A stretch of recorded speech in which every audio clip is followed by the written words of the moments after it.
Board exam आ रहे बिल्कुल माथे पे, और अपने को क्या करना, गलती बिल्कुल नहीं करना है। जीवन में कुछ भी काम करो ना, एग्जाम के पहले ना बाद में, कोई गलती नहीं होना, पूरा साल खराब हो जाएगा बेटा। इन बातों का ध्यान रखना है ताकि अपन एग्जाम में टॉप कर जाए। सेक्शन ए कर रहे हो पहले तो सेक्शन ए पूरा निपटाओ, या बी कर रहे हो पहले तो बी पूरा निपटाओ। तो हैरिप रिवीजन का मतलब यही है बेटा, क्या करना है कि तरीके से स्ट्रेटेजी के हिसाब से अपने को रिवीजन करना है। क्या आप लिखते जाते हो कोई सी लाइन, मान लो मैंने यहाँ पे ये शब्द मेरे हाथ गलत लिखा गया, तो बच्चा क्या करता है, यूं करता है, यूं यूं। ये क्या है, ये क्या हरकत है?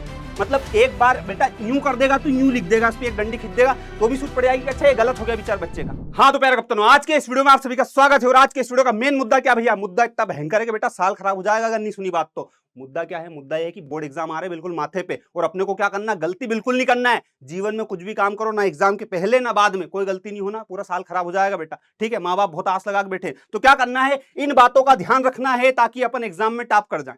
टॉप का मतलब समझ लो, टॉप कर जाए। ठीक है, तो पहली बात किस चीज का ध्यान रखना, सेक्शन का। बहुत सारे बच्चे क्या करते हैं, जैसे बहुत सारे तुम में से बहुत सारे ऐसे बच्चे हैं, यकीन नहीं मानोगे, ऐसा करते हैं कि भैया पहले क्या करा, एक दीर्घ उत्तरीय प्रश्न कर दिया, लॉन्ग आंसर, ठीक है, उसके बाद में लघु उत्तरीय कर दिया, शॉर्ट आंसर कर दिया, फिर ऑब्जेक्टिव कर दिए। तो ये नहीं बोल रहा हूं मैं कि ये मत करो, बिल्कुल सही कर रहे हो, कोई दिक्कत नहीं, लेकिन अगर सेक्शन ए कर रहे हो पहले तो सेक्शन ए पूरा निपटाओ, या बी कर रहे हो पहले तो बी पूरा निपटाओ। यही बात समझ में, जो सेक्शन कर रहे हो वो सेक्शन पूरा एक बार में निपटा देना। अगर सेक्शन सी भी कर रहे हो तो पहले उसको निपटा दो। यही बात समझ में, ऐसा मत करो कि पहले सेक्शन सी का एक क्वेश्चन कर दिया, फिर बी का कर दिया, फिर ए का कर दिया। ये गलत है, कॉपी चेक करने वाला कॉपी फाड़ के फेंक देगा, फाड़ के नहीं फेंकेगा पर फेल कर देगा बेटा। यही बात समझ में, तो ये नहीं करना है। उसके बाद दूसरी गलती क्या नहीं करना अपने को, क्वेश्चन की लेंथ। अगर तुमसे पूछा है, मान लो कि भैया इसमें क्या है, लघु उत्तरीय प्रश्न लिखना है 2 से 3 लाइन में, तो होशियार नहीं बनना, मेरे को तो पूरा पन्ना याद से कुछ भी नहीं होना जाना है। जितना पूछा उतना लिखो, नेता बनने की आवश्यकता बिल्कुल नहीं है। आई बात समझ में, क्लियर। अगर आपसे दीर्घ उत्तरीय प्रश्न पूछा है, लॉन्ग आंसर, तो तुम वहां फेंक सकते हो तुम्हारे हिसाब से, मतलब फेंक सकते हैं मतलब ऐसा नहीं मन से लिख दिया,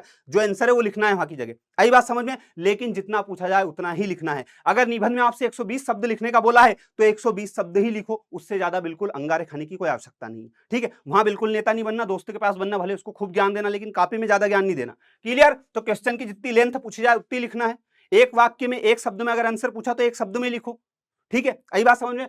अब बात करते हैं स्टडी सोर्सेस की, सोर्सेस या रिसोर्सेस की। तो सोर्सेस की मैं बात बताऊं बेटा, एक बात ध्यान रखना, तुमने भले दुनिया में कितने भी उठापे करे हो, लेकिन पूरे साल में अगर तुम्हारे सोर्स फिक्स नहीं हुए तो पहली बात तो जीवन अंधकार में है। लेकिन उसकी दिक्कत नहीं बेटा, फिर भी पीडब्ल्यू आपके लिए बैठा है, हम सारी चीज करवा देंगे आपको। ठीक है, लेकिन अगर मान लो भैया कि अब हम किताब दूसरी पढ़ ले, कहीं ना कहीं दूसरा पढ़ ले, तो नहीं बेटा, जिस सोर्स से पढ़ता है वहीं से पढ़ो। बाकी रही बात रिवीजन की, तो टेंशन मत लो, किसी पे भरोसा हो नहीं, भैया पे भरोसा रखो, पीडब्ल्यू भरोसा रखो, रिवीजन हम आपको पूरा करवा देंगे। ठीक है, लेकिन ये गलती मत करना कि पहले सोर्स कोई और था पढ़ेगा, आप सोर्स चेंज किया, क्योंकि 1 महीने 2 महीने के अंदर आप कुछ भी नहीं कर पाओगे। आई बात समझ में, क्लियर। तो जो सोर्स था वही रखो, रिवीजन हम करवा देंगे, और अगर समझ में नहीं आया तो वो भी समझा देंगे। अब घर आके समझा दो, भैया इतना नहीं हो पाएगा यार, समझा करो बात को। ठीक है, तो ये हो गया स्टडी सोर्स का। अब बात करना गलत लिखने या गलती होने पर, मतलब जैसे मान लो थोड़ी देर के लिए क्या आप लिखते जाते हो कोई सी लाइन, मान लो मैंने यहाँ पे ये शब्द मेरे हाथ गलत लिखा गया, तो बच्चा क्या करता है, यूं करता है, यूं यूं। ये क्या है, ये क्या हरकत है? मतलब एक बार बेटा यूं कर देगा तो यूं लिख देगा, इस पे एक डंडी खींच देगा तो भी सूझ पड़ जाएगी कि अच्छा ये गलत हो गया विचार बच्चे का। ठीक है, लेकिन बच्चा जाएगा यूं यूं यूं यूं कर, वो कॉपी का पन्ना नहीं फटे जब तक घिसता बंद नहीं होगा, उससे क्या हो जाएगा, ये बहुत बहुत गंदा इंप्रेशन डलता है जो एग्जाम में कॉपी चेक करता है ना तुम्हारी, उसके ऊपर। आई बात समझ में। ठीक है, तो ये बेटा ये इसको या तो एक बार में यूं कर दो, या फिर उसके ऊपर ऐसी लाइन खींच दो, समझ में जाएगा उसको, अनपढ़ नहीं है कि भैया ये गलत हो चुका है, और उसके बाद आगे से लिख लो, आगे से नहीं लिखो अगली लाइन से लिख लो। ये बात यही बात समझ में। उसके अलावा यहीं पे एक चीज और रेड कर रहा हूं, क्या नहीं करना अपने को, कि बहुत सारे बच्चे क्या करते हैं, क्वेश्चन जहां से खत्म हुआ वहां से अगला वहीं धर दिया। नहीं बेटा, क्वेश्चन खत्म हुआ बाकायदा एक लाइन खींच दो। कैसी, जैसे मान लो क्वेश्चन खत्म हुआ है, बाकायदा एक लाइन खींच दी। ठीक है, लाइन अगर स्टार्टिंग में नहीं खींच पाओ, पूरा पेपर हो जाए उसके बाद में समय बचे तो खींच देना, भले कोई दिक्कत नहीं है। उसके बाद एक लाइन छोड़ के बाकायदा फिर दूसरा प्रश्न उत्तर लिखना स्टार्ट करना है अपने को। यही बात समझ में, तो इस तरीके से आपको दिक्कत नहीं आएगी। उसके बाद क्या भैया, सोना। सोना मतलब बहुत सारे बच्चे लाई लाई करते हैं, रात भर पढ़ेंगे और एग्जाम में जाके ऊँगेंगे। ऊँगेंगे मतलब झपके खाएंगे, नींद के टप्पे खाएंगे। क्या हो जाएगा उससे, जब साल भर में तेरे से पढ़ाई नहीं हुई तो एक रात में क्या कर लेगा। लेकिन इसका ये मतलब नहीं है कि भैया साल भर तो पढ़ाई नहीं करी तो अब तो नहीं पढ़े, फेल हो जाएगा, जरा दिल लगेगी। यही बात समझ में बेटा, एक रात भी बहुत ज्यादा मैटर करती है। तो एक रात कैसे मैटर करती है, वो तो एग्जाम के एक दिन पहले आ जाना, हर चीज हम तुमको एक बार में पूरा रिवीजन करवा देंगे। हिंदी एग्जाम के एक दिन पहले पूरी मैं पढ़ूंगा, बस कंडीशन ये है कि तूने थोड़ी थोड़ी मेरे से पढ़ी हो बेटा, रिवीजन पूरा करवा दूंगा, कहीं से कहीं तक कोई दिक्कत नहीं आएगी। तो एग्जाम के पहले पढ़ना, लेकिन इसका ये मतलब नहीं कि रात भर धे पढ़ एग्जाम में जाके सो गए, पता चले सब उड़ गोबर हो गया। सोना है और पढ़ाई भी करना है, लेकिन कम से कम 5-6 घंटे सो के चले जाना आराम से, ताकि एग्जाम में दिक्कत नहीं आए। आई बात समझ में। उसके बाद में क्या भैया, और कॉन्फिडेंस ऐसा कि सीनू भैया क्लास देख ली, सब समझ में आ गया क्लास में, अब तो करना क्या कर दूंगा मैं। करना क्या कर दूंगा, फेल हो जाएगा, जरा देर लगेगी, क्लास देख ली, कॉन्फिडेंस आ गया, सारी चीज हो गई, तो इसका ये मतलब नहीं दोस्त कॉलर पकड़ कर देख मेरे को संधि याद, मेरे को समाज याद, उसको बताने से कुछ नहीं होगा। चुपचाप शांति से जाओ, एग्जाम में लिख के आओ, वहां भगू भगू बिल्कुल नहीं करना है। तो पहली बात तो कॉन्फिडेंस को ज्यादा हाई नहीं करना है, और ज्यादा लो भी नहीं, यार मेरा क्या होगा, मैं तो फेल हो जाऊंगा।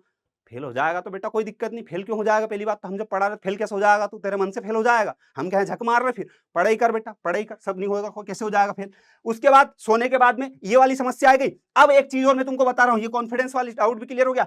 अब देखना यहाँ पे एक चीज और होती है एग्जाम में, ये मैं बिल्कुल प्रैक्टिकल चीज बता रहा हूं तुमको। बहुत सारे बच्चे हैं जो आते हैं और बाद में बोलते भैया ये वाली दिक्कत तो बहुत है।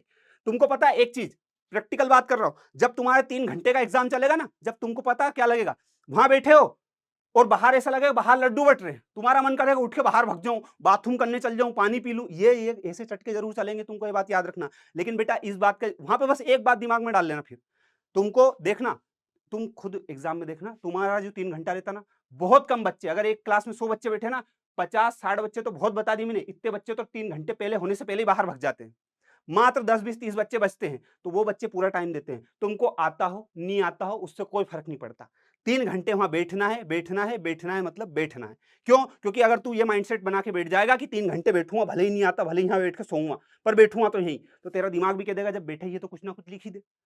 अब मैं बता रहा हूं, अगर तेरी कॉपी खाली है तो तेरे को चाहे भी भगवान भी पास नहीं करा पाएगा, लेकिन तेरी कॉपी में चाहे तूने कुछ भी लिखा और कॉपी चेक करने वाले को अगर दया भी आ गई तेरे पे, तो वो 1 नंबर दे देगा, उनने खाओ यार बेचारे ने लिखा, नंबर दे दो, तो तेरा नंबर फेल होने की कगार पे नहीं आएगा। या फिर कहीं ना कहीं अगर मान लो फर्स्ट डिवीजन में थोड़े बहुत नंबर घट रहे तो वो दिक्कतें नहीं आएंगी देखो, आई बात समझे। तो इन बात का पूरा पूरा ध्यान रखना है, वहां 3 घंटे में ये बिल्कुल नहीं सोचना कि बाहर लड्डू बट रहे, कहीं लड्डू बड्डू नहीं बट रहे बाहर, वहां बैठ के 3 घंटे का बाकायदा यूटिलाइज करना है। 3 घंटे में जितनी चीजें आती है उतनी लिखना है, बाकायदा दिमाग पे जोर डाल डाल के, क्योंकि वो 3 घंटे 3 घंटे नहीं है, तेरे 1 साल की मेहनत है, तेरे 1 साल की मेहनत है, वो तो है, लेकिन तेरे माँ बाप की 12-13 साल की मेहनत है। 10वीं में यूं ही नहीं आ गया तू, 10वीं में कितने मेहनत करी 10वीं तक लाने के लिए, वो पूछ लेना एक बार, 10वीं की फीस पता कर लेना माँ बाप से, कितनी फीस है, तुमने तो नहीं भरी ना। तो ये सारी चीजों का ध्यान रखना बेटा, तेरे वो 3 घंटे तेरे लिए मैटर नहीं करते, मम्मी पापा के लिए और तेरे 1 साल जो बर्बाद हुआ उसके लिए, और कितने पैसे लगे उन चीज के लिए कितना मैटर करता है, वो तेरे ऊपर डिपेंड करता है। वो 3 घंटे में बस तेरे को जो सोचना हो सोच लेना, ठीक है, लेकिन वो 3 घंटे से पहले मत निकलना, भले एक शब्द नहीं याद होते को, वो बहुत मैटर करेगा।